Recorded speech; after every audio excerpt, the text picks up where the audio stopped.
मित्रांनो, या भाऊनं बघा जनगणनेचा सर्वे करायला आलेल्या मॅडमचा मार कशामुळे खाला आहे. ओ दादा, मी भारत सरकारकडून जनगणनेसाठी आलोय. तुमच्या घरात किती जण राहतात? कोण कोण म्हणजे सगळीच राहतात घरात.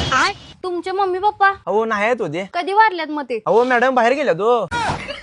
सॉरी. मग तुमची मोठी बहीण अहो नाही आहे होती. म्हणजे नाहीतच का वारल्यात? अहो लगीन झाले हो तिचं. मग तुमचा भाऊ अहो नाही होती हो. म्हणजे वारलाय का नाहीच आहे? अहो फिराय गेलाय हो. मग तुमचा आजोबा आजोबा नाही आहे तो. बाहेर गेलेत काय? अहो वारल्यात तिने. मग तुमचं काका नाही आहेत हो तिने. म्हणजे वारल्यात का बाहेर गेल्यात?